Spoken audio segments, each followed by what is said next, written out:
1 வழங்குவதற்காக நான் லாவண்யா ஸ்ரீராம். தலைப்புச் செய்திகளை பார்க்கலாம். அமமுக பொதுச் செயலாளர் டிடிவி தினகரனை சந்தித்தார் ஓ பன்னீர்செல்வம்.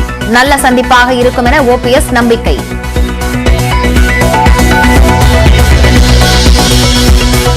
பன்னிரண்டாம் வகுப்பு பொதுத் தேர்வு முடிவுகள் வெளியீடு. தேர்ச்சி விகிதத்தில் வழக்கம் போல மாணவர்களை முந்திய மாணவிகள்.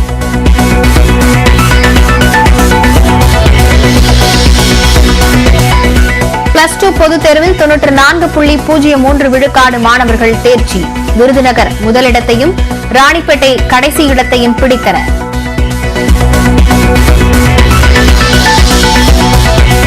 அறுநூறு மதிப்பெண்கள் பெற்று வரலாற்று சாதனை புரிந்தார் திண்டுக்கல் மாணவி நந்தினி. ஆடிட்டர் ஆவதே லட்சியம் என பேட்டி.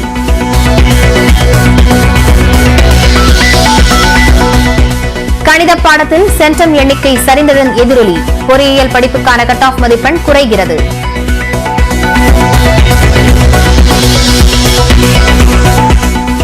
கர்நாடக சட்டப்பேரவை தேர்தலுக்கான பரப்புரை ஓய்ந்தது. வாக்குப்பதிவுக்கான ஏற்பாடுகள் தயார். கர்நாடகாவில் இறுதிக்கட்ட பரப்புரையில் ஈடுபட்ட தலைவர்கள்.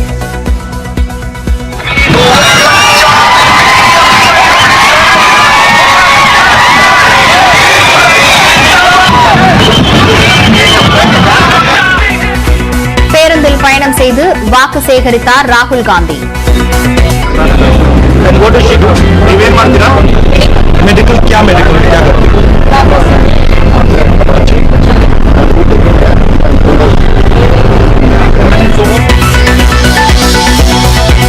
மேற்கு வங்கத்தில் தி கேரளா ஸ்டோரி திரைப்படத்திற்கு தடை. திரிக்கப்பட்ட கதை என முதலமைச்சர் மமதா பானர்ஜி கருத்து.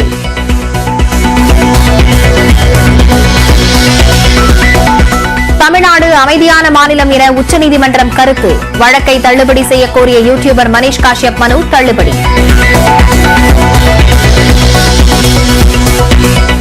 ராகுல் காந்திக்கு தண்டனை விதித்த குஜராத் நீதிபதிக்கு விதிகளை மீறி பதவி உயர்வு என உச்சநீதிமன்றம் கருத்து. ஏன் நிறுத்தி வைக்கக்கூடாது என்றும் கேள்வி.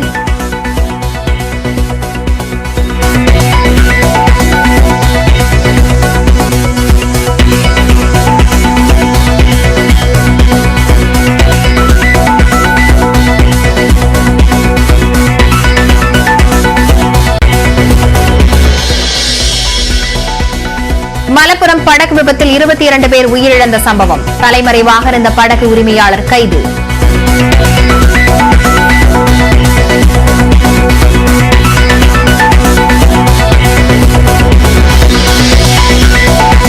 பீகார் சிறையில் கைதி குத்தி கொல்லப்பட்ட விவகாரம். தமிழ்நாட்டைச் சேர்ந்த சிறப்பு படை வீரர்கள் 7 பேர் பணியிடை நீக்கம்.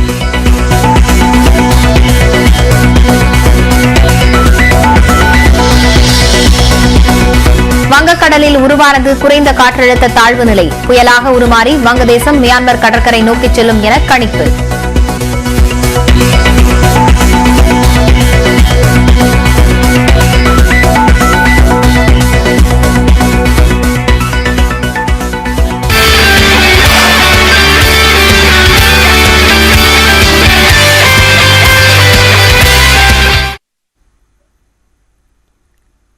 பன்னிரண்டாம் வகுப்பு பொதுத் தேர்வு எழுதிய மாணவர்களில் 94.03% பேர் தேர்ச்சி பெற்றுள்ளனர். திண்டுக்கல்லை சேர்ந்த மாணவி நந்தினி 600 மதிப்பெண்கள் பெற்று சாதனை படைத்துள்ளார். தமிழ்நாட்டில் கடந்த மார்ச் மாதம் 12ஆம் வகுப்பு பொதுத் தேர்வுகள் நடைபெற்று முடிந்தன. 8,17,000 மாணவ மாணவியர்கள் 12ஆம் வகுப்பு பொதுத் தேர்வினை எழுதினர். நீட் தேர்வு முடிய காத்திருந்த நிலையில் தேர்வு முடிவுகளை அண்ணா நூற்றாண்டு நூலகத்தில் பள்ளி கல்வித்துறை அமைச்சர் அன்பில் மகேஷ் வெளியிட்டார்.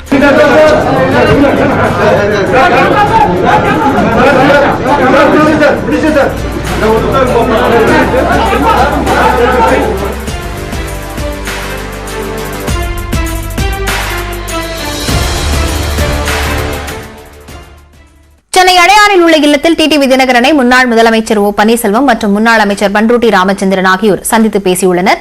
இதுகுறித்த கூடுதல் விவரங்களுடன் செய்தியாளர் சுபாஷ் இணைந்திருக்கிறார். சுபாஷ், இந்த சந்திப்பு எவ்வளவு முக்கியத்துவம் வாய்ந்ததா பார்க்கப்படுகிறது? என்ன விஷயங்கள் குறித்து பேசப்படுகிறது?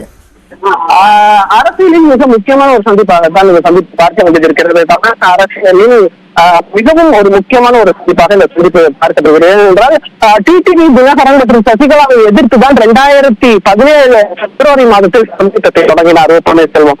அப்பொழுது அவர் அலுவலகம் நடக்கும்போது டிடிவி தினகரனை தான் சந்தித்ததாகவும் அவர் ஒத்துக்கொண்டிருந்தார். இந்த பட்சத்தில் தான் தற்போது மீண்டும் அதிமுகவிலிருந்து அவர் நீக்கப்பட்டதாக எடப்பாடி பழனிசாமி கருத்து சொல்லி வருகிறது. அந்த நீக்கத்தை எதிர்த்து நீதிமன்றத்தின் வழக்குகள் எல்லாம் இருக்கிறது, தேர்வை எதிர்த்த வழக்குகள் எல்லாம் இருக்கிறது. இப்படி இருக்கும் சூழ்நிலையில் மக்களை தொடர்ச்சியாக அழைத்து போவதாக அறிவித்து திருச்சியில் மாநாட்டை நடத்தி முடித்திருக்கிறார் ஓ பன்னீர்செல்வம். அப்பொழுதே அந்த மாநாட்டிற்கு சசிகலா டிடிவி தினகரனை அழைப்பீர்களா என்று செய்தியாளர்கள் கேட்டதற்கு உறுதியாக அழைக்கப்படுவார்கள் என்று சொன்னார்கள். ஆனால் முதல் கூட்டம் என்பதால் கருத்தை காட்ட வேண்டும் என்பதற்காக அப்பொழுது அவர்களுக்கு அழைப்பு விடவில்லை. இந்த சந்திப்பானது நடைபெறுகிறது. இந்த சந்திப்பின் நோக்கம் அரசியல் ரீதியான ஒரு சந்திப்பு என்று நாம் எடுத்துக்கொள்ள வேண்டும். ஏனென்றால் நாடாளுமன்ற தேர்தலுக்கு நம்ம ஒரு 11 மாதங்கள் மட்டுமே இருக்கிறது. அதற்கு முன்பாக கூட்டணிகள் எல்லாம் அமைய வேண்டும். ஒரு புறத்தில் அதிமுக பாஜகவுடன் கூட்டணி இணைந்து இருக்கக்கூடிய சூழ்நிலையில் அதிமுகவில் டிடிவி தினகரன் இருக்கிறாரா என்ற ஒரு கேள்வி எழக்கூடிய சூழ்நிலையில் அதற்கு டிடிவி தினகரன் இருக்கிறாரா, அதிமுக ஓ பன்னீர்செல்வம் இருக்கிறாரா என்பதெல்லாம் ஒரு முக்கிய கேள்வியாக இருக்கிறது. இப்படிப்பட்ட சூழ்நிலையில் தான் இந்த சந்திப்பானது டிடிவி தினகரன் நடைபெற்று வருகிறது. ஏற்கால பண்ருட்டி ராமச்சந்திரனை நேரடியாக ஓ பன்னீர்செல்வம் நேரடியாக சிவானி இருக்கக்கூடிய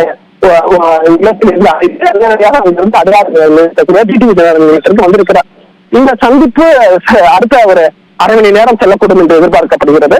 தமிழகத்தில் தற்போது இருக்கக்கூடிய அரசியல் சூழ்நிலை அதிமுகவில் ஓ பன்னீர்செல்வத்திற்கு பின்னடைவு, வருங்காலத்திற்கான திட்டமிடல்கள், நாடாளுமன்ற தேர்தல்கள், இப்படி அனைத்து விதமான விஷயங்களையும் உள்ளடக்கிய ஒரு சந்திப்பாக இந்த சந்திப்பு இருக்கும் என்று எதிர்பார்க்கப்படுகிறது. மிகவும் எதிர்பார்ப்பு இருக்கக்கூடிய இந்த சந்திப்பு இதெல்லாம் பேசியிருக்கிறார்கள் என்பதை அவர்களே செய்தியாளர்களுக்கு சந்திக்கும் பொழுது சொல்வார்கள் என்று எதிர்பார்க்கப்படுகிறது. சந்திக்க போகிறார்களா என்ற ஒரு எதிர்பார்ப்பும் இருந்திருக்கிறது. செய்தியாளர்களிடம் சந்தித்த பன்னீர்செல்வம் அவர்கள் நல்ல சந்திப்பாக இது அமையும் என இருப்பதாக நம்புவதாக தெரிவித்திருந்தார். இந்த சந்திப்பின் முக்கியத்துவம் குறித்து அவர் பேசியிருக்கிறார் என்று எடுத்துக்கொள்ளலாமா? அதே போல செய்தியாளர்கள் சந்திப்பில் என்ன கூறவிருக்கிறார்கள் என்ற எதிர்பார்ப்புகள் எழுந்திருக்கிறது.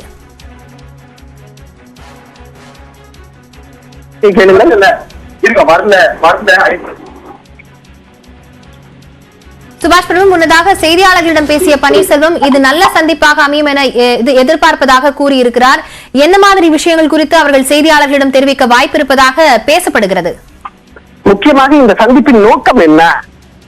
விரைவிலேயே கொங்கு மண்டலத்தில் ஒரு மாநாட்டை ஓ பன்னீர்செல்வம் தரப்பு நடத்தப் போவதாக சொல்லப்பட்டிருக்கிறது. அப்படி நடக்கும் பொழுது டிடிவி தினகரன் அழைக்கப்படுவாரா, இல்ல அதற்கான அழைப்பாக இது பார்க்கப்படுகிறதா என்ற ஒரு கேள்வி இருக்கிறது. அது ஒன்று. அடுத்தபடியாக இருக்கக்கூடிய கேள்வி, எதிர்பார்க்கக்கூடிய நாடாளுமன்ற தேர்தலில் எப்படியாக களம் காண போகிறார்கள். ஏனென்றால் ஓ பன்னீர்செல்வத்திற்கான வாக்கு வங்கி என்பது அதிமுகவில் இருக்கிறது என்று அவர் நம்புகிறார். அதனால் அதை இழக்கக்கூடாது என்பதை மிக தெளிவாக இருக்கக்கூடிய சூழ்நிலையில் அதற்கான வாய்ப்புகள் குறித்து பேசப்பட இருக்கிறது. அமமுகவுடன் கூட்டணி வைத்து தேர்தலை களம் காண போகிறார்களா, இல்லது சமரசத்திற்கான முயற்சிகள் முன்னெடுக்கப்பட போகிறதா, இப்ப என்ன மாதிரியான விஷயங்கள் இதில் உள்ளடக்கி இருக்க போகின்றன என்பது நாம் பொறுத்திருந்து பார்க்க வேண்டும். இதெல்லாம் குறித்து அவர்கள் பேசுவதற்கான வாய்ப்புகள் இருக்கிறது. முக்கியமாக நாம் இங்கே பார்க்க வேண்டியது பண்ருட்டி ராமச்சந்திரன் மட்டுமல்லாமல் அவருடன் சேர்ந்து தேனி மாவட்ட செயலாளராக இருக்கக்கூடிய சையது கான் அவரும் இந்த ஆலோசனை கூட்டத்தில் பங்கேற்றிருக்கிறார் என்பது ஒரு குறிப்பிடத்தக்கது. ஒட்டுமொத்தமாக பார்த்தோம் என்றால் இன்று மதியத்திலிருந்து ஏதோ ஒரு சந்திப்பு நடைபெற போகிறது, ஒரு முக்கியமான நிகழ்வு நடக்கப் போகிறது என்று நமக்கு தெரிய வந்திருந்தது. ஆனால் அதன் தொடர்ச்சியாகத்தான் அவர் பண்ருட்டி ராமச்சந்திரனை அழைப்பதற்கு முன்பாக நாம் கேட்ட கேள்விக்கு மகிழ்ச்சியான சந்திப்பாக இருக்குமா, எது பற்றி எல்லாம் பேச போகிறீர்கள் என்று கேட்டதற்கு முழுமையாக இந்த சந்திப்பெல்லாம் நிறைவடைந்து விட்ட பிறகு உங்களிடம் பேசுகிறேன் என்று ஓ பன்னீர்செல்வம் சொல்லியிருக்கிறார். அந்த அடிப்படையில பார்த்தோம் என்றால் இது ஒரு அரசியல் ரீதியான சந்திப்பு. அது மட்டும் இல்லாமல் ஓ பன்னீர்செல்வத்திற்கு பல்வேறு காலகட்டங்கள், அதாவது 96, 97க்கு பின்னாரு அவர் அங்கே தேனியில் இருக்கும் பொழுது அவருக்கான பல்வேறு வாய்ப்புகள் கொடுத்தது, சட்டமன்ற உறுப்பினராக வாய்ப்பு கொடுத்தது, அமைச்சருக்கான பரிந்துரை செய்தது, பின்னர் முதலமைச்சருக்கான பந்தயத்தில் பல பேர் ஓடிய பொழுது முதல் முறையாக சட்டமன்ற உறுப்பினராக வந்த ஓ பன்னீர்செல்வத்துக்கு முதல் முறையாக முதலமைச்சர் வாய்ப்பு கிடைத்தது. அப்படிப்பட்ட காலத்தில் இருந்து ஓ பன்னீர்செல்வத்திடம் டிடிவி தினகரன் நெருங்கி பழகக்கூடிய ஒரு நபர். அதனால் அவரிடம் பல்வேறு கருத்துக்கள் குறித்து பேசுவதற்காக, அரசியல் கருத்துக்கள் குறித்து பேசுவதற்கான வாய்ப்புகளும் இருக்கிறது. சுபாஷ், முன்னதாக திமுகவின் 2 ஆண்டு ஆட்சியை விமர்சித்து டிடிவி தினகரனும் சரி பன்னீர்செல்வமும் சரி ஒரு விமர்சனத்தை அறிக்கையை வெளியிட்டிருந்தார்கள். அதற்கு இந்த சந்திப்புக்கு முன்னதாகவே அறிவிப்பு வெளியாகி இருக்கிறது. இதனை தொடர்ச்சியாக இந்த சந்திப்பை பார்க்கலாமா? அதே போல சசிகலா அவர்களும் இந்த சந்திப்பை தொடர்ந்து சந்திக்கப்படுவார்களா? இருக்கு, அதற்கான கேள்வி இருக்கு. அவங்களும் சொல்லியிருக்காங்க சசிகலாவை சந்திப்பீர்கள் என்றால் உறுதியாக அப்படி என்று சொல்லி இருக்கிறார். அது குறித்து பேச இருக்கிறோம். பார்ப்போம், பொறுத்திருந்து பார்க்கலாம். அதில் இருக்கக்கூடிய நிகழ்வு எவ்வாறாக அமைய போகிறது என்பதை பொறுத்து.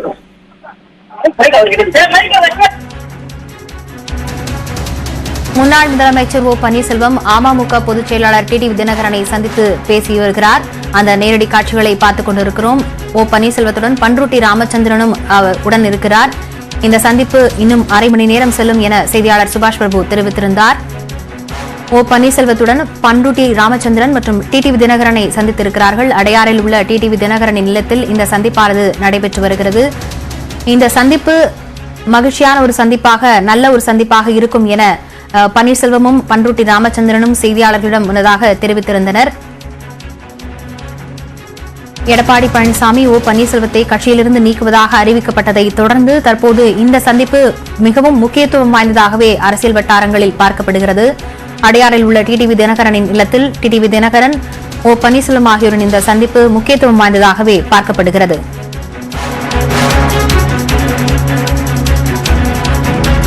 ஓ பன்னீர்செல்வத்துடன் பண்ருட்டி ராமச்சந்திரனும் உடன் இருக்கிறார்.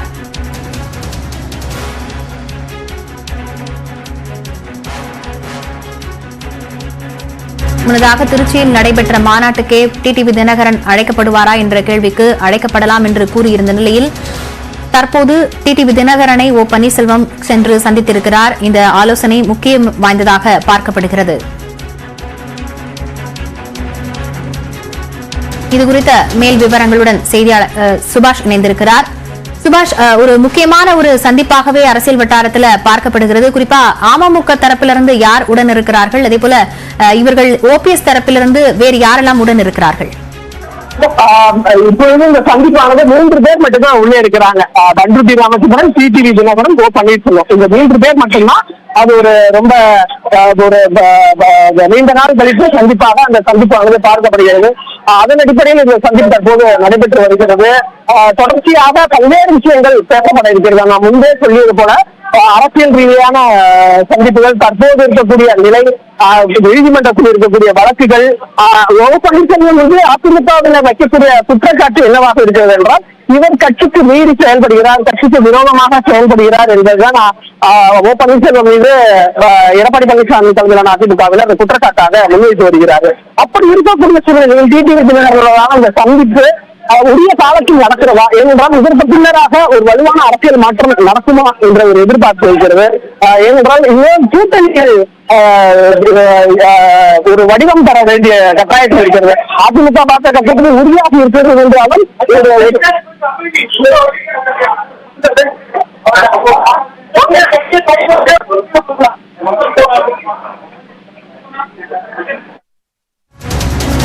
பல்வேறு எதிர்பார்ப்புகளை ஏற்படுத்தி இருக்கக்கூடிய முன்னாள் முதலமைச்சர் ஓபிஎஸ் மற்றும் அமமுக பொதுச் செயலாளருடைய சந்திப்பானது அரசியல் வட்டாரங்களில் பேசுபொருளாகி இருக்கிறது.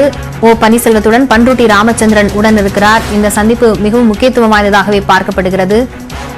முன்னதாக கர்நாடக சட்டப்பேரவை தேர்தலில் ஓபிஎஸ் தன்னுடைய தரப்பு வேட்பாளரை நிறுத்திய நிலையில் பாஜக கேட்டுக்கொண்டதற்கு அடுத்து அந்த வேட்பாளர் வாபஸ் பெறப்பட்டார். இதனைத் தொடர்ந்து திருச்சியில் நடைபெற்ற மாநாட்டிற்கு டிடிவி தினகரன் அழைக்கப்படுவாரா என்று கேட்ட கேள்விக்கு அழைக்கப்படலாம் என்று ஓ பன்னீர்செல்வம் கூறியிருந்தார். இதனைத் தொடர்ந்து இந்த சந்திப்பானது நடைபெறுகிறது. அமமுக பொதுச் செயலாளர் டிடிவி தினகரன் அடையாறில் உள்ள வீட்டில் இந்த சந்திப்பு நடைபெறுகிறது. தொடர்ந்து இன்னும் ஒரு அரை மணி நேரத்திற்கு இந்த சந்திப்பு நடைபெறும் எனவும் இந்த சந்திப்பை தொடர்ந்து இருவரும் செய்தியாளர்களை சந்திக்க வாய்ப்பிருப்பதாகவும் தெரிவிக்கப்பட்டுள்ளது. முன்னாள் முதலமைச்சர் ஓ பன்னீர்செல்வம் உடன் பண்ருட்டி ராமச்சந்திரன் ஆகியோர் சென்று அமமுக பொதுச் செயலாளர் டிடிவி தினகரனை சந்தித்திருக்கின்றனர்.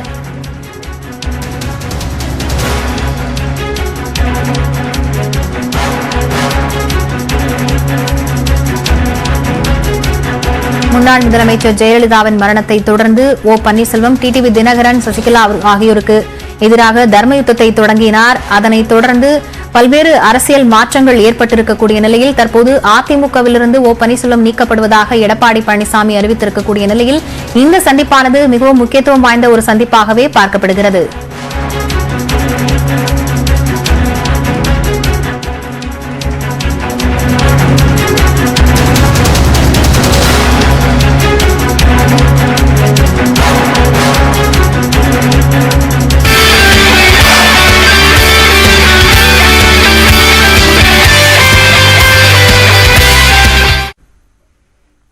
வகுப்பு பொதுத் தேர்வு எழுதிய மாணவர்களில் 94.03% பேர் தேர்ச்சி பெற்றுள்ளனர். திண்டுக்கல்லைச் சேர்ந்த மாணவி நந்தினி 600க்கு 600 மதிப்பெண்கள் பெற்று சாதனை படைத்துள்ளார்.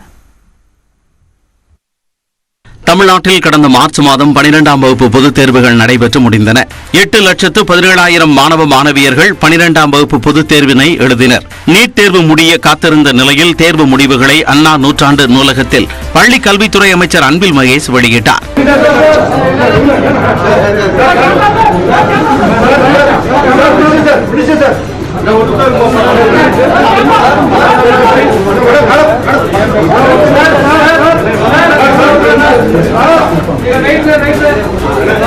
பனிரெண்டாம் வகுப்பு பொதுத் தேர்வு எழுதியவர்களில் 94.03% பேர் தேர்ச்சி பெற்றுள்ளனர்.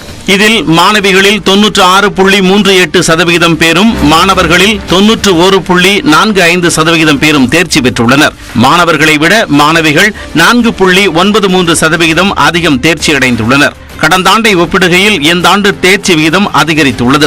கடந்த ஆண்டு 93.76% மாணவ மாணவிகள் தேர்ச்சியடைந்த நிலையில் இந்த ஆண்டு 94.03% அதிகரித்துள்ளது. பாடவாரியாக கணினி அறிவியல் பாடத்தில் 99.29% பேர் தேர்ச்சியடைந்துள்ளனர். கணிதத்தில் 98.8% பேர் தேர்ச்சியடைந்துள்ளனர். இயற்பியல் பாடத்தில் 97.76%, வணிகவியலில் 96.41% பேரும் தேர்ச்சியடைந்துள்ளனர்.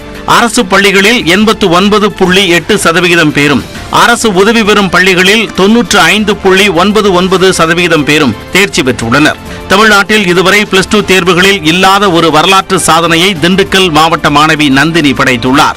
அரசு உதவி பெறும் பள்ளியான அண்ணாமலையார் பெண்கள் மேல்நிலைப் பள்ளியில் பயின்ற மாணவி நந்தினி அனைத்து பாடங்களிலும் 100க்கு 100 மதிப்பெண்கள் பெற்றுள்ளார். நந்தினியின் தந்தை சரவணகுமார் கூலி தொழிலாளி ஆவார். ஏழ்மையான குடும்ப பின்னணியிலும் விடாமுயற்சியுடனும் பயின்று வியத்தகு சாதனையை மாணவி நந்தினி நிகழ்த்தியுள்ளார். இன்னைக்கு நான் இவ்வளவு மதிப்பெண் எடுத்திருக்கிறது எனக்கு ரொம்ப பெருமையா இருக்கு, ரொம்ப சந்தோஷமா இருக்கு. இந்த பெருமை, இந்த வெற்றிக்கு காரணம் நான் மட்டும் கிடையாது.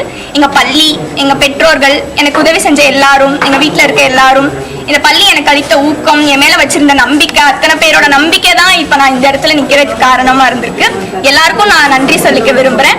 எல்லாரும் அவங்களோட கோல் என்னவோ அதுல போக்கஸ் பண்ணி, மத்த என்டர்டைன்மெண்ட்ஸ் அது இது எல்லாமே வேணும் தான். நமக்கு அது எவ்வளவு தூரம் நம்ம எதை இழக்கிறோமோ அவ்வளவு தூரம் நமக்கு கிடைக்கும். சோ இழக்கிறத நினைச்சு நம்ம கஷ்டப்படக்கூடாது. கண்டிப்பா நமக்கு என்ன கிடைக்கும் அப்படின்றத பார்த்தோம்னா இந்த இழக்கிறதெல்லாம் பெரிய விஷயமா தெரியாது. தன்னம்பிக்கையோட எல்லாரும் படிச்சு எல்லாரும் முன்னேறணும்ன்றது என்னோட ஆசை. ஆடிட்டர் ஆவதே தனது லட்சியம் என நந்தினி தெரிவித்துள்ளார். மாணவி நந்தினியின் சாதனையால் தங்களது பள்ளியே பெருமை கொள்வதாக தாளாளர் நாகஜோதி மகிழ்ச்சி தெரிவித்துள்ளார். இந்த நாள் எங்களுக்கு ஒரு பொன்னான நாளா இருக்கிறது. ஏன்னா எங்களுடைய பள்ளி அண்ணாமலையார் பள்ளிக்கு மிகவும் சந்தோஷமான நாள், பெருமை மிக்க நாள். எங்கள் ரெக்கார்டையே இந்த பொண்ணு பிரேக் பண்ணியிருக்கா. 600க்கு 600 என்பது சாத்தியமே இல்லாதது. அத்துடன் மாணவியின் உறவினர்களும் ஆனந்த கண்ணீர் விட்டனர். என் பேத்தி +2 தேர்வில் ஸ்டேட் ஃபர்ஸ்ட் வந்திருக்கிறது. எனக்கு ஆனந்த கண்ணீர் தான் வருது. படிக்கிறப்ப ஸ்டடி ஹாலிடேப்ப என் வீட்டுக்கு வரும். படிக்கும்போது நான் குழந்தைக்கு தேவையானதெல்லாம் பார்த்து பண்ணுவேன். கண்டிப்பாக நீ ஃபஸ்ட்டாக வருவடா தங்கன்னு சொல்லி நான் என்கரேஜ் பண்ணினேன். என்னோட என்கரேஜ் மட்டும் இல்லை, என்னோட பேத்தியோட முயற்சி, தன்னம்பிக்கை, முயற்சியிலலாம் அந்த பிள்ளை நல்ல முறையில் படித்து ஃபர்ஸ்ட் மார்க் வாங்கிருச்சு. எனக்கு ரொம்ப பெருமையாக இருக்குது. என்னால் ரொம்ப பேச முடியல, ஆனந்தத்தில் அழுக தான் வருது எனக்கு. +2 பொதுத் தேர்வில் தேர்ச்சி பெறாத மாணவர்களுக்கு ஜூன் மாதம் 19ஆம் தேதி துணைத் தேர்வு நடத்தப்படும் என்று அமைச்சர் அன்பில் மகேஷ் தெரிவித்துள்ளார். தேர்ச்சி பெற்ற மாணவர்களுக்கு வரும் 12ஆம் தேதி தற்காலிக மதிப்பெண் சான்றிதழ் வழங்கப்படும் என்றும் அமைச்சர் கூறினார். 10ஆம் வகுப்பு மற்றும் 11ஆம் வகுப்பு பொதுத் தேர்வு முடிவுகள் வரும் 19ஆம் தேதி வெளியிடப்படும் என அமைச்சர் அன்பில் மகேஷ் அறிவித்தார். 12ஆம் வகுப்பு பொதுத் தேர்வில் அதிகபட்சமாக கணக்கு பதிவியலில் 6000க்கும் மேற்பட்டோர் 100க்கு 100 மதிப்பெண் எடுத்துள்ளனர். அதே சமயம் கணிதம், தமிழ் உள்ளிட்ட பாடங்களில் 100க்கு 100 எடுத்தவர்களின் எண்ணிக்கை கடந்த ஆண்டை விட குறைந்துள்ளது. 12ஆம் வகுப்பு பொதுத் தேர்வில் மொழி பாடத்தை பொறுத்தவரை தமிழ் பாடத்தில் 2 பேரும், ஆங்கிலத்தில் 15 பேரும் 100க்கு 100 மதிப்பெண் எடுத்துள்ளனர். இயற்பியலில் 812 பேரும், வேதியியலில் 3909 பேரும், உயிரியலில் 1494 பேரும், கணிதத்தில் 690 பேரும் சதமடைத்துள்ளனர். தாவரவியலில் மட்டும் 340 பேரும், விலங்கியலை பொறுத்தவரை 154 பேரும், கணினி அறிவியலை பொறுத்தவரை 4618 பேரும் முழு மதிப்பெண் பெற்றுள்ளனர்.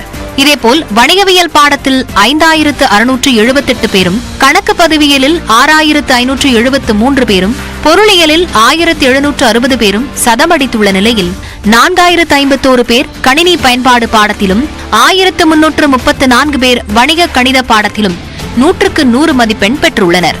இந்நிலையில் கடந்த ஆண்டை ஒப்பிடுகையில் சதமடித்தவர்கள் எண்ணிக்கையில் தமிழ் மற்றும் கணித பாடம்தான் மிகப்பெரிய அளவில் சரிவை சந்தித்துள்ளது. தமிழில் கடந்த ஆண்டு 47 பேர் 100க்கு 100 மதிப்பெண் பெற்ற நிலையில் இந்த ஆண்டு 2 பேர் மட்டும் முழு மதிப்பெண் பெற்றுள்ளனர். கணித பாடத்தில் கடந்த ஆண்டு 1858 பேர் சதமடித்த நிலையில் இந்த ஆண்டு அந்த எண்ணிக்கை 690 என பாதிக்கு மேல் குறைந்துள்ளது. அதே சமயம் கணக்கு பதிவியல் பாடத்தில் அதிகபட்சமாக 4540 பேர் கடந்த ஆண்டு 100க்கு 100 மதிப்பெண் பெற்ற நிலையில் இம்முறை அந்த எண்ணிக்கை கிட்டத்தட்ட 67% உயர்ந்து 6573ஆக அதிகரித்துள்ளது. கணித பாடத்தில் ஏற்பட்ட இந்த சரிவால் பொறியியல் கலந்தாய்வுக்கான கட் ஆஃப் சற்று குறையும் என கல்வியாளர்கள் தெரிவிக்கின்றனர். இன்ஜினியரிங் பொறுத்த வரைக்கும் 0.5 இருந்து 9 கட் ஆஃப்ஸ் வரைக்கும் குறைவதற்கு வாய்ப்புகள் இருக்கு. இதற்கு ரீசன் மேத்தமேட்டிக்ஸ்ல சென்டமும் குறைவா இருக்கு, மாணவர்களுடைய மார்க்கும் அந்த அளவுக்கு அப்ரிஷியபிளா தெரியல. கெமிஸ்ட்ரியில இருக்கக்கூடிய சென்டம் மிகவும் அதிகமாக இருக்கிறது. அப்போ கெமிஸ்ட்ரியோட இன்ஃப்ளூயன்ஸ் இந்த பயாலஜியில கட்டாயமாக தாக்கும் என்பதால் பயாலஜி சென்ட்ரிக் படிப்புகளை படிப்பதற்கான கட் ஆஃப்ஸ் இந்த வருடம் உயர்வதற்கான வாய்ப்பு ஜாஸ்தியா இருக்கு. Food technology, biotechnology, dairy technology, அதே போல பவுல்ட்ரி அண்ட் ப்ரொடக்ஷன் டெக்னாலஜி போன்ற படிப்புகளை படிப்பதற்கான கட் ஆஃப் குறைவதற்கான வாய்ப்புகளும் ஜாஸ்தியா இருக்கு. அதே சமயம் வேதியியல், தாவரவியல், உயிரியல், வணிகவியல் உள்ளிட்ட பாடங்களில் சென்டம் எண்ணிக்கை அதிகரித்திருக்கும் நிலையில் கலை அறிவியல் பட்டப்படிப்புகளில் சேருவதில் கடும் போட்டி இருக்கும் என எதிர்பார்க்கப்படுகிறது.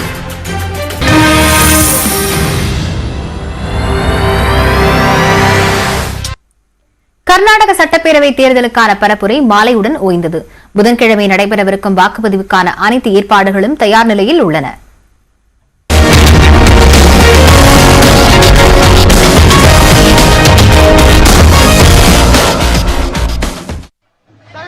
கர்நாடக மாநிலத்தில் 224 சட்டப்பேரவை தொகுதிகளுக்கான தேர்தல் ஒரே கட்டமாக புதன்கிழமை நடைபெறுகிறது. தேர்தலில் பதிவாகும் வாக்குகள் 13ஆம் தேதி எண்ணப்படுகின்றன. கர்நாடகாவில் பிரதான கட்சிகளாக விளங்கும் பாஜக மற்றும் காங்கிரசுக்கும் இடையே கடும் போட்டி நிலவும் எனவும் தொங்கு சட்டப்பேரவையே அமையும் எனவும் பெரும்பாலான கருத்து கணிப்புகள் கூறுகின்றன. சில கருத்து கணிப்புகள் காங்கிரஸ் வெற்றி பெறும் என கூறியதை தொடர்ந்து பாஜக தனது பரப்புரையை தீவிரப்படுத்தியது. பிரதமர் மோடி, மத்திய அமைச்சர்கள் அமித் ஷா, ஜே.பி. நட்டா, ராஜ்நாத் சிங் உள்ளிட்டோர் சூறாவளி பரப்புரை மேற்கொண்டனர். பிரதமர் மோடி மட்டும் 22 பொதுக்கூட்டம் மற்றும் பேரணிகளில் பங்கேற்றார். பெங்களூருவில் மட்டும் 2 தினங்கள் பேரணி நடத்தி 25 தொகுதிகளில் பாஜக வேட்பாளர்களுக்கு ஆதரவு திரட்டினார்.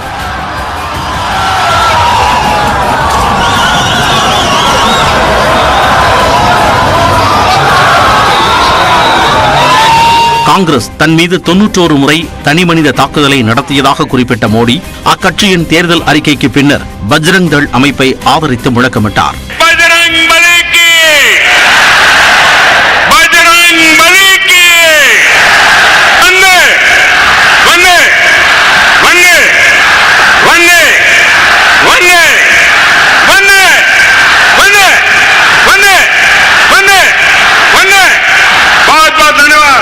மறுபுறம் உள்துறை அமைச்சர் அமித் ஷா லிங்காயத் மற்றும் ஒக்கலிகா சமூகத்தினருக்கான இடஒதுக்கீட்டை தனது பரப்புரையில் பிரதானப்படுத்தினார். भारतीय जनता पार्टी की सरकार ने मुस्लिम रिजर्वेशन को मान्यता नहीं देता है. संविधान के तहत धर्म के आधार पर रिजर्वेशन नहीं हो सकता है. आप मुझे बताओ, ये जो धर्म के आधार पर रिजर्वेशन समाप्त किया वो ठीक किया या नहीं किया? जरा जोर से बोलो, ठीक किया या नहीं किया?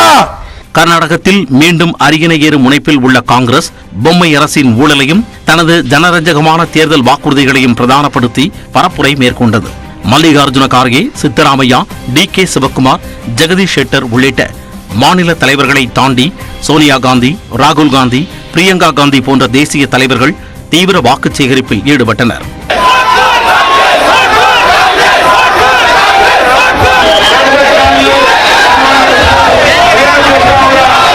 அரசு பேருந்து பயணம், உணவு டெலிவரி ஊழியருடனான ஸ்கூட்டர் பயணம் என வழக்கம்போல் தேர்தல் களத்தை ராகுல் அதகழப்படுத்தினார்.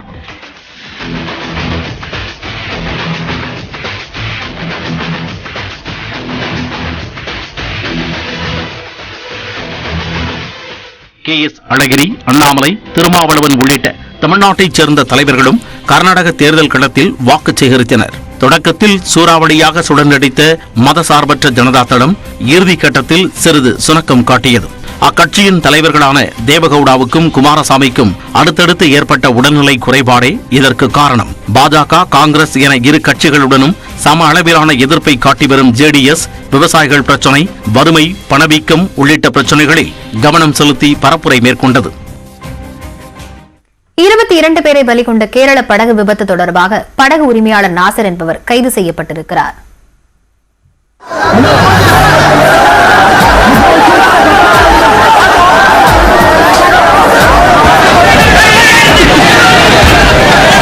கேரளாவில் 35க்கும் மேற்பட்டோருடன் பயணித்த சுற்றுலா படகு நீரில் கவிழ்ந்து விபத்தில் சிக்கியது எப்படி?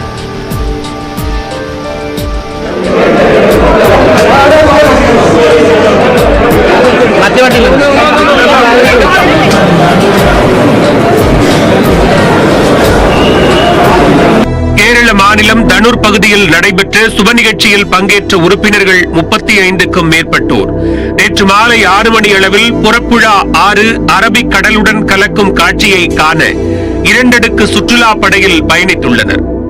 மாலை 7 மணி அளவில் கடலும் ஆறும் சங்கமிக்கும் பரப்பனங்காடி கடற்கரை பகுதி அருகே சென்று கொண்டிருந்த போது நிலை தடுமாறிய படகு திடீரென தலைக்குப்புற கவிழ்ந்தது. அப்போது படகின் மேல் மற்றும் கீழ்த்தளத்தில் இருந்த 35க்கும் மேற்பட்டோரும் படகோடு சேர்ந்து நீரில் மூழ்கினர். மூச்சு முட்ட உயிருக்கு போராடியவர்களின் அலறல் சத்தம் கேட்ட அப்பகுதி மீனவர்கள் சிலர் நீரில் குதித்தவர்களை காப்பாற்ற முயன்றனர். ஆனால் படகிற்குள் சிக்கியவர்களால் வெளியேற முடியாமல் போனதால் 5 பேரை மட்டுமே மீனவர்களால் காப்பாற்ற முடிந்தது. 40 பேருடன் ஒருவராக படகில் பயணித்த நீச்சல் வீரர் ஷஃபீக் 500 மீட்டர் தூரம் தண்ணீரில் நீந்தி மேலும் 4 பேரை உயிருடன் கரை சேர்த்தார். தகவல் அறிந்து வந்த மீட்பு குழுவினர் மீதமிருந்தவர்களை காப்பாற்றுவதற்குள் எல்லாம் முடிந்து போனது. இந்த கோர விபத்தில் ஒரே குடும்பத்தைச் சேர்ந்த 12 பேர் உள்ளிட்ட மொத்தம் 22 பேர் நீரில் மூழ்கி பரிதாபமாக உயிரிழந்தனர். மீட்கப்பட்ட 10 பேர் ஆபத்தான நிலையில் கொட்டக்கலில் உள்ள MIMS மருத்துவமனையில் அனுமதிக்கப்பட்டுள்ளனர். அவர்களில் 4 பேர் வெண்டிலேட்டர் உதவியுடன் தீவிர சிகிச்சையில் உள்ளனர். முதற்கட்ட விசாரணையில் 25 பேர் மட்டுமே பயணிக்கக்கூடிய படகில் 40க்கும் மேற்பட்டோரை ஏற்றியதே படகு கவிழ முக்கிய காரணமாக கூறப்படுகிறது. மீன்பிடி படகை சுற்றுலா படகாக மாற்றி உரிய அனுமதியின்றி இயக்கி வந்ததும் தெரிய வந்துள்ளது. விபத்து நடந்த பகுதியில் படகு சவாரிக்கு மாலை 5 மணி வரையே அனுமதி உண்டு. ஆனால் மாலை 6 மணிக்கு மேல் அத்துமீறி படகை இயக்கியுள்ளனர். சுற்றுலா பயணிகளுக்கு உயிர் காக்கும் உடைகள் உள்ளிட்ட எந்தவித பாதுகாப்பு உபகரணங்களும் பயணிகளுக்கு வழங்கப்படவில்லை. இந்நிலையில் நீரில் கவிழ்ந்த விபத்திற்குள்ளான படகின் உரிமையாளர் நாசர் மீது பிணை வழங்கப்படாத பிரிவின் கீழ் கேரள போலீசார் வழக்கு பதிவு செய்தனர். மேலும் சிலர் நீரில் மூழ்கி உயிரிழந்திருக்க கூடும் என சந்தேகிக்கப்படும் நிலையில் 21 பேர் அடங்கிய தேசிய மீட்பு குழுவினர் படகு விபத்து நடந்த இடத்தில் 2வது நாளாக மீட்பு பணியில் ஈடுபட்டுள்ளனர். கடற்படைக்கு சொந்தமான சீட்டா ஹெலிகாப்டர் உதவியுடன் ஆற்றில் மூழ்கியவர்களை தேடும் பணி நடைபெற்று வருகிறது. படகு கவிழ்ந்து 22 பேர் உயிரிழந்த சம்பவம் கேரளா மட்டுமின்றி நாட்டையே உலுக்கியுள்ளது.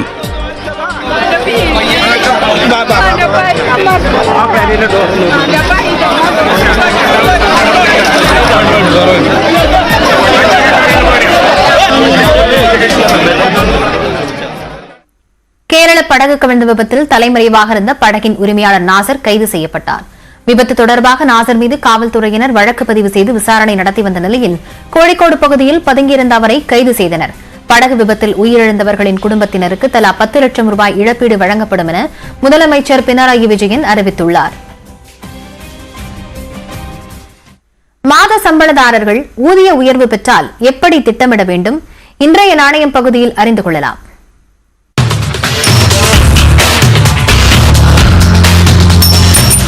உங்க ஆபீஸ்ல இந்த வருஷத்துக்கு இன்கிரிமெண்ட் கொடுத்துட்டாங்களா? இன்கிரிமெண்ட் வந்த உடனேயும் எல்லாரும் செய்யக்கூடிய ஒரு விஷயம் செலவுகளை அதிகரிக்கிறது. ரொம்ப நாளா ஒரு பொருள் வாங்கணும்னு நினைச்சிட்டு இருந்தேன், சோ இன்கிரிமெண்ட் வந்துருச்சு, கடன்லயாவது அந்த பொருளை வாங்கிடலாம் அப்படின்னு கடன் போட்டாவது அதை வாங்கிடுவாங்க. அது வாங்கக்கூடிய சம்பளம் வந்திருக்க இன்கிரிமெண்ட்டை பொறுத்து எந்த பொருள் அப்படிங்கிறது மாறுபடும். ஆனா இன்கிரிமெண்ட் வந்த உடனே செய்யக்கூடாத விஷயம் செலவுகளை அதிகரிக்கிறது தான். இன்கிரிமெண்ட் வந்ததை மறந்துட்டு ஏற்கனவே இருக்கக்கூடிய வாழ்க்கை முறையை தொடர முடியுதா அப்படின்னு நீங்க ஒரு நிமிஷம் முயற்சி பண்ணி பாருங்களேன். செய்ய வேண்டியவைகள்ல ரொம்ப முக்கியமானது என்ன அப்படின்னா உங்களுடைய சேமிப்பை அதிகரிக்க முடியுதா அப்படின்றத பாருங்க. இல்ல நீங்க வீட்டு கடனோ இல்லது வாகன கடனோ வாங்கியிருக்கீங்க அப்படின்னா உடனடியா பேங்க்ல பேசுங்க. அந்த இன்கிரிமெண்ட் தொகையை உங்க மாத தவணையில சேர்த்து செலுத்த முடியுமா அப்படின்னு பாருங்க. இதுக்கு பேரு ஸ்டெப் அப் ரீபேமெண்ட் ஃபெசிலிட்டி அப்படின்னு பேங்க்ஸ்ல சொல்லுவாங்க. இப்படி உங்களுக்கு சம்பள உயர்வு கிடைக்கும் போதெல்லாம் அந்த தொகையை இஎம்ஐல சேர்த்துக்கிற நடைமுறை தான் இது. இப்படி செஞ்சா பெரிய அளவுல உங்களால வட்டியை குறைக்க முடியும். நீங்க வாங்கியிருக்கக்கூடிய கடனுக்கு எவ்வளவு வட்டி குறையும் அப்படின்றத நீங்க உங்க பேங்க்லயே கேட்டு பாருங்க. ஆட்டோமேட்டிக்கா நீங்க உங்களோட இன்கிரிமெண்ட்டை உங்களோட இஎம்ஐல இன்க்ளூட் பண்ணிடுவீங்க.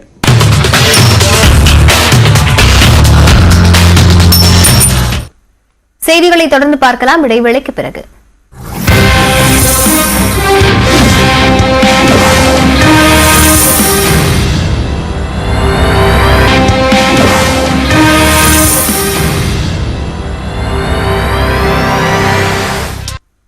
டெல்லியில் போராட்டத்தில் ஈடுபட்டுள்ள மல்யுத்த வீரர்களுக்கு ஆதரவளிக்க சென்ற விவசாயிகள் காவல்துறையினர் அமைத்த தடுப்புகளை தகர்த்தெறிந்தனர்.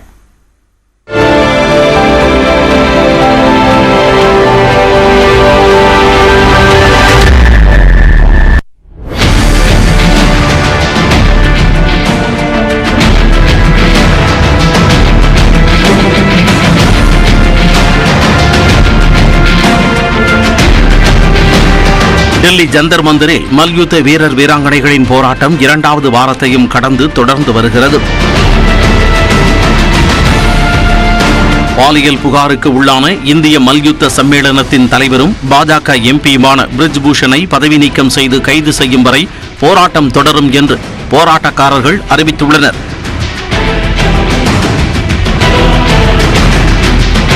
இதனிடையே போலீசாருடன் ஏற்பட்ட மோதலில் மல்யுத்த வீரர் வீராங்கனைகள் தாக்கப்பட்டதாக புகார் எழுந்த நிலையில் நாடு முழுவதும் கண்டனத்திற்கு உள்ளானது.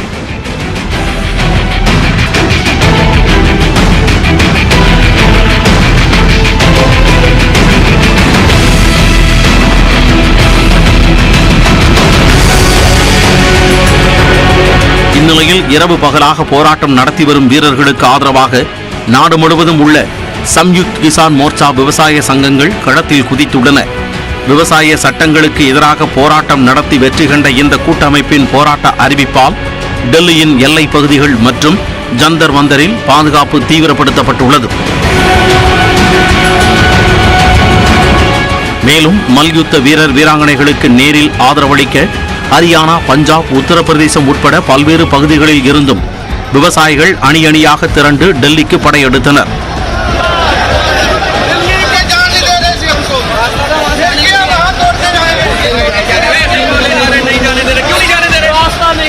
அவர்களை தடுக்க தடுப்புகள் அமைக்கப்பட்டன. அந்த தடுப்புகளை தகர்த்தெறிந்துவிட்டு ஜந்தர் மந்தரை நோக்கி விவசாயிகள் சென்றனர்.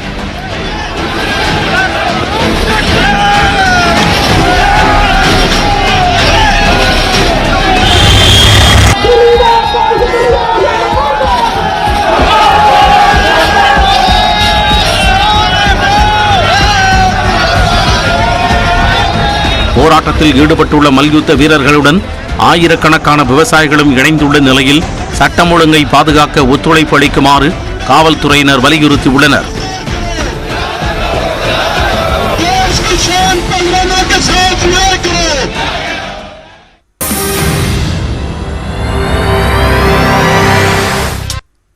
சென்னையின் செல்லப்பிள்ளை தோனி என்றும் தமிழ்நாட்டில் உள்ள அனைவரையும் போல தானும் ஒரு தோனி ரசிகன் எனவும் முதலமைச்சர் மு.க.ஸ்டாலின் தெரிவித்துள்ளார்.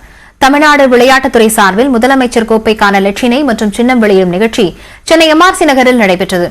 இந்த நிகழ்ச்சியில் முதலமைச்சர் மு.க.ஸ்டாலின், அமைச்சர்கள் தங்கம் தென்னரசு, உதயநிதி ஸ்டாலின், தலைமைச் செயலாளர் இறையன்பு ஆகியோருடன் சென்னை சூப்பர் கிங்ஸ் அணி வீரர் மகேந்திர சிங் தோனியும் பங்கேற்றார். முதலமைச்சர் கோப்பைக்கான சிறப்பு பாடலை முதலமைச்சர் ஸ்டாலின் வெளியிட்டார். இலட்சினைக்கு வீரன் என்ற பெயர் சூட்டப்பட்டது.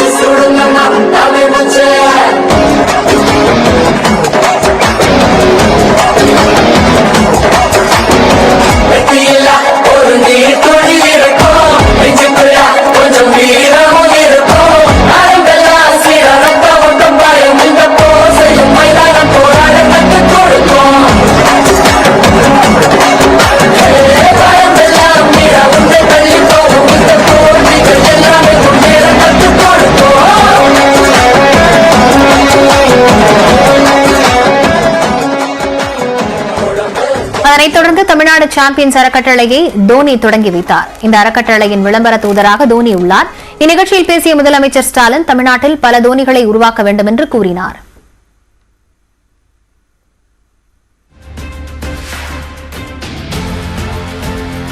Like everyone in Tamil Nadu,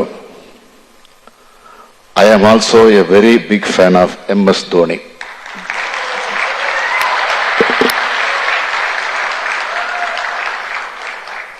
Recently, I went to Chepakkam twice to see Dhoni batting. நாட்டின் மிக நீளமான ஸ்கைவாக்களில் ஒன்றாக கருதப்படும் தியாகராய நகர் நடைமேம்பாலம் விரைவில் திறக்கப்பட உள்ளது. இதனால் 1 லட்சம் பேர் பயனடைவதோடு அப்பகுதியில் நிலவும் நெரிசல் பெருமளவு குறையும் என எதிர்பார்க்கப்படுகிறது.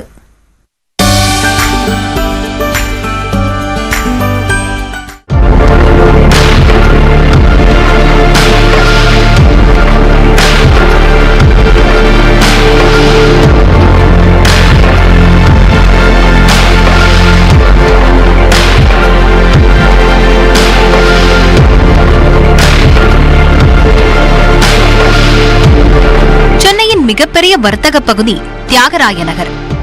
இங்கு தினந்தோறும் லட்சக்கணக்கானோர் வந்து செல்வதால் நெரிசல் நிறைந்து காணப்படுகிறது. இந்த நெரிசலை குறைக்கும் வகையில் 3 ஆண்டுகளுக்கு முன்பு ஸ்கைவாக் அமைக்கும் பணிகள் தொடங்கப்பட்டன. கொரோனா காலகட்டத்தில் பணிகளில் சுணக்கம் ஏற்பட்டு பின்னர் மீண்டும் தொடங்கப்பட்டது.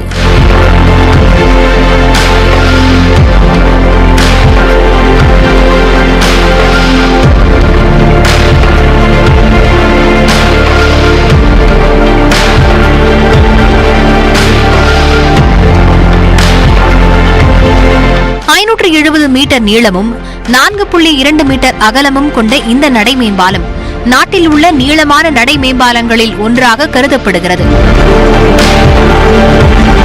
தியாகராய நகர் பேருந்து நிலையத்திலிருந்து மெட்லி சாலை, பார்டர் சாலை வழியாக மாம்பலம் ரயில் நிலையத்தை இந்த மேம்பாலம் இணைக்கிறது. இப்போ ரொம்ப ரஷ்ஷாக இருக்குது. ஃபெஸ்டிவல் டைம்லாம் இன்னும் ரஷ்ஷாக இருக்கும். நாங்கள் போகும்போதெல்லாம் இடிச்சிட்டுலாம் போவாங்க. மேலே இருந்தால் கொஞ்சம் சேஃபாக போவோம், சேஃபாக போயிட்டு வர மாதிரி இருக்கும். எங்களுக்கு எந்த திங்ஸும் காணாத போகாத மாதிரி இருக்கும். இந்த ரவுண்டானாங்கிறது 4 மூலையிலையும் பார்த்தீங்கன்னா லட்சக்கணக்கான ஜனம் நடக்கிறாங்க. அதில் அந்தாண்டேருந்து வர்ற ஜனங்க, இந்தாண்டேருந்து வர்ற ஜனங்க நடக்க தாண்டறதுக்கு ரொம்ப சிரமப்பட்டாங்க. இந்த பாலம் மேம்பாலம் நடைபாதை ரொம்ப வசதி, ரொம்ப சிறப்பாக இருக்குது. ஸ்மார்ட் சிட்டி திட்டத்தின் கீழ் 28.45 கோடி ரூபாய் மதிப்பில் சென்னை மாநகராட்சி அமைத்துள்ள இந்த நடை மேம்பாலத்தினால் 1 லட்சம் பேர் பயனடைவார்கள் என எதிர்பார்க்கப்படுகிறது. இப்போ புதுசாக நடைமேடை கட்டியிருக்காங்க. டி நகர்லேருந்து வெஸ்ட் மாம்பலம் ரயில்வே ஸ்டேஷன் வரைக்கும் கட்டியிருக்காங்க. இது மிகவும் மக்களுக்கு பயனுள்ளதாக இருக்குது. ஏன்னா அங்கேருந்து ட்ரெயின்லேருந்து இறங்கி டி நகருக்கு உள்ள டிப்போக்கு வரதுக்கு ரொம்ப வசதியாக இருக்குது. இது பொதுமக்களும் ரொம்ப பயன்படும் நம்புகிறோம். பொதுமக்களை கவரும் வகையில் படிக்கட்டுகளில் வண்ணமயமான ஓவியங்கள் வரையப்பட்டுள்ளன. நடைபாதை மேம்பாலத்தின் 2 முனைகளிலும் லிப்ட், பேருந்து நிலைய முனையில் நகரும் படிக்கட்டுகள், மாம்பலம் காவல் நிலையத்துடன் இணைக்கப்பட்டுள்ள சிசிடிவி கண்காணிப்பு, மாற்றுத்திறனாளிகள் வசதிக்காக சக்கர நாற்காலி, கழிவறை உள்ளிட்ட வசதிகள் செய்யப்பட்டுள்ளன. டி நகர் பகுதியில் நிலவக்கூடிய நெரிசலை கட்டுப்படுத்த இந்த நடை மேம்பாலம் கை கொடுக்கும்னு எதிர்பார்க்கப்படுது. பணிகள் நிறைவு பெற்றிருக்கக்கூடிய நிலையில இது விரைவில் திறக்கப்பட்டு மக்கள் பயன்பாட்டிற்கு வர இருக்கு. ஒளிப்பதிவாளர் பரத்துடன் தமிழரசி, நியூஸ் 18 தமிழ்நாடு. வட மாநிலங்களில் பனிப்பொழிவு அதிகரித்திருக்கும் நிலையில் வெண்பட்டு போர்த்தியது போன்ற காட்சிகள் கோடை விடுமுறையை கழிக்க வந்த சுற்றுலா பயணிகளின் கண்களுக்கு காட்சி விருந்து படைத்தன.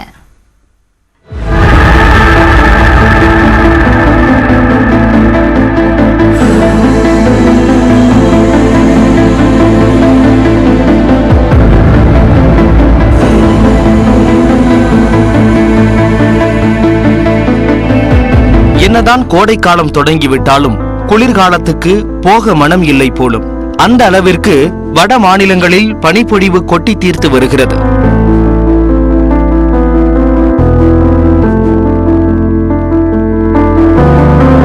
டெல்லி உள்ளிட்ட வட மாநிலங்களில் எல்னினோ எனப்படும் காலநிலை மாற்றம் காரணமாக சுட்டெரிக்கும் வெயிலுக்கு பதிலாக மழையும் பனியும் மாறி மாறி பொழிந்து வருகிறது.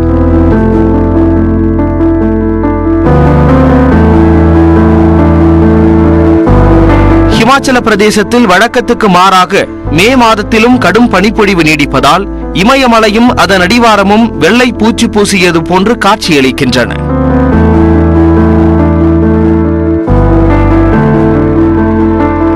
தலைநகர் சிம்லாவில் ஆலங்கட்டி மழை கொட்டியது. மேலும் லாஹவுஸ், ஸ்பிதி உள்ளிட்ட பழங்குடியின மாவட்டங்களில் 2 முதல் 8 டிகிரி வரை வெப்பநிலை குறைந்துள்ளது. 2 நாட்களுக்கு ஒரு சில இடங்களில் இடி மின்னலுடன் மழையும் ஒரு சில இடங்களில் பனிப்பொழிவும் அதிகமாக இருக்கும் என்று தெரிவித்த வானிலை ஆய்வு மையம் மஞ்சள் எச்சரிக்கை விடுத்துள்ளது. முன்னெச்சரிக்கை நடவடிக்கையாக 16 சாலைகள் மூடப்பட்டன. சாலைகளில் கொட்டி கிடக்கும் பனிக்கட்டிகளை நெடுஞ்சாலைத்துறையினர் அப்புறப்படுத்தினர். இதேபோல் ஜம்மு காஷ்மீரிலும் பனிப்பொழிவு அதிகரித்துள்ள நிலையில் பாரமுல்லாவில் பேரிடர் மேலாண்மை ஆணையம் பனிச்சரிவு எச்சரிக்கை விடுத்துள்ளது. அனந்த்நாக், கிஷ்துவார் மாவட்டங்களில் கடுமையான பனிப்பொழிவு காரணமாக மக்களின் இயல்பு வாழ்க்கை பாதிக்கப்பட்டுள்ளது. குழு, மணாலி உள்ளிட்ட சுற்றுலா தலங்களுக்கு கோடை விடுமுறையை கடிக்க சென்றவர்களுக்கு எதிர்பாராத இந்த தட்பவெப்பநிலை மாற்றம் மகிழ்ச்சியை அளித்துள்ளது. அதே சமயம் காலம் தவறிய மழை மற்றும் பனிப்பொழிவால் ஆப்பிள் உள்ளிட்டவற்றின் விளைச்சல் பாதிக்கப்பட்டு விவசாயிகள் வேதனைக்கு உள்ளாகியுள்ளனர். முன்னாள் முதலமைச்சர் ஓ பன்னீர்செல்வம், அமமுக பொதுச் செயலாளர் டிடிவி தினகரன் ஆகியோர் செய்தியாளர்களை சந்திக்கிறார். நேரலையில் பார்க்கலாம்.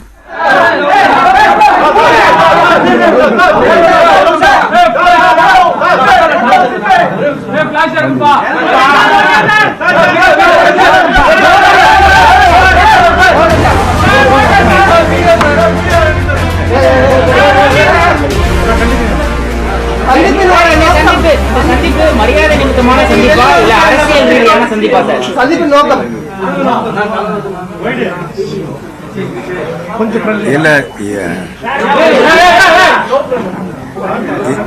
இரு இயக்கங்களும் சேர்ந்து செயல்படுவது என்று முடிவெடுத்துள்ளோம். அதாவது எங்களுடைய செயல் திட்டத்தில்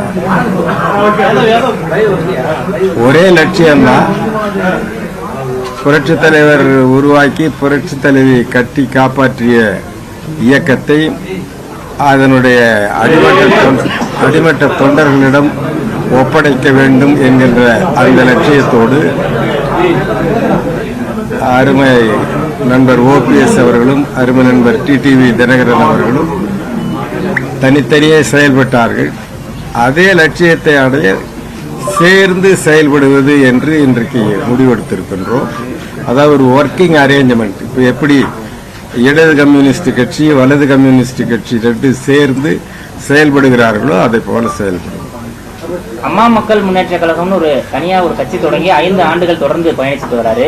இந்த நேரத்துல இருவரும் சேர்ந்து செயல்படுவது எந்த அளவுக்கு சாத்தியமா இருக்கும் நம்புறீங்க? எப்படி செயல்பட போறாங்க? அதுதான் சொன்னோம். அதான் பெரியவங்க சொன்னாங்க. அது வந்து CPI CPM சேர்ந்து செயல்படுவோம்.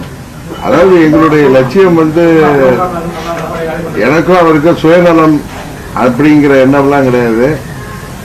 அம்மாவுடைய உண்மையான தொண்டர்கள் கையில இந்த இயக்கம் இருக்க வேண்டும். அதை கபலீகரம் செய்திருக்கிறவர்கள், ஹைஜாக் பண்ணவங்கள்ட்ட பணத்தை வைத்துக் கொண்டு ஆணவம் அகங்காரத்தோடு செயல்படுபவர்களிடம், ஒரு அரக்கர்களை போன்ற செயல்படுபவர்களிடமிருந்து அம்மாவின் இயக்கம், புரட்சி தலைவரின் இயக்கத்தை மீட்டெடுத்து தீய சக்தி திமுகவை வீழ்த்தெடுக்க வீழ்த்த உண்மையான அம்மாவின் தொண்டர்கள் இந்த இயக்கத்தை வழிநடத்துகின்ற விதமாக மீட்டெடுப்பதற்கான முயற்சியிலே நானும் சகோதரர் ஓபிஎஸ் அவர்களும் நினைக்கிறேன். எந்த முடிவெடுத்தாலும் தொண்டர்களுடைய கருத்துக்களை கேட்ட பிறகுதான் முடிவெடுப்பேன் அடிக்கடி சொல்லியிருக்கிறீங்க. இந்த முடிவும் தொண்டர்களுடைய கருத்துக்களின் அடிப்படையில் எடுக்கப்பட்டது. ஏற்கனவே எங்கள் தொண்டர்களுடைய எதிர்பார்ப்போம், எங்கள் நிர்வாகிகளுடைய ஆலோசனையுமே அதான். தொண்டர்கள் கருத்தை தான் அவங்க ஒரு 6-7 மாதமாகவே என்னை திரு சைதுகான் நண்பர் வந்து சந்திக்கிறப்பெல்லாம் எப்ப நீங்க திரு ஓபிஎஸ் சந்திக்க போறீங்க அப்படின்னு தான் என்கிட்ட கேட்பாங்க. மீடியாவில் தான் கேட்டுட்டு இருப்பீங்க. நேற்று கூட புதுக்கோட்டையில அதான் கேட்டீங்க. அது உரிய நேரத்தில் நாங்கள் சந்திப்போம்னா அதுக்கான நேரம் வந்துவிட்டது அப்படின்னு நாங்கள் நம்புறோம். அதுக்காக நாங்கள் ஒருவர் நம்ப அறிந்தவர்கள் எங்களுக்குள்ளார வந்து ஒன்றும் எந்த வித என்ன சொல்லணும்னா மனதளவில் எந்த வித பகை உணர்வோ எதிர்ப்புணர்வோ கிடையாது. ஏதோ ஒரு சில காரணங்களால் பிரிஞ்சிருந்தோம். மீண்டும் நாங்கள் ஒன்றிணைந்து செயல்படுறோம். எங்களுக்கு சுயநலத்தோடு நாங்கள் 2 பேரும் இணையில. எங்களுடைய ஒரே குறிக்கோள் உண்மையான அம்மாவின் தொண்டர்கள் கையிலே மீண்டும் புரட்சி தலைவர் இயக்கத்தை ஒப்படைப்பது. திருமதி சசிகலாவை சந்திக்க திட்டம் எங்க சித்திய சந்திக்கிறதுக்கு இந்த அணியோட சேர்ந்து சந்திக்க 3 பேரும் கூட்டாக சந்திக்க திட்டம் இருக்கா? அது அதை பற்றி நாங்க எதுவும் பேசல. நாங்க அடுத்த கட்ட என்ன செயல்படணும்னு அவங்க அதை பற்றி தர்மம் சொல்லி ஒரு ஏற்கனவே ஒவ்வொரு பத்திரிகை மற்றும் தொலைக்காட்சி நண்பர்கள் என்னிடம் கேட்கின்ற கேள்வி, எப்பொழுது சின்னம்மா அவர்களையும் டிடிவி சார் அவர்களையும் சந்திக்க போகிற என்ற கேள்விதான் கேட்டிருக்கிறது. இன்றைக்கு அமமுகவுடைய பொதுச் செயலாளர் திரு டிடிவி சார் அவர்களை சந்தித்திருக்கின்றோம். மாண்புமிகு சின்னம்மா அவர்களை சந்திப்பதற்கு நாங்கள் அவரிடம் தகவல் சொன்னோம். வெளியூர் சென்றிருக்கிறேன், வந்தவுடன் உறுதியாக சந்திப்போம் என்று சொல்லியிருக்கிறார்.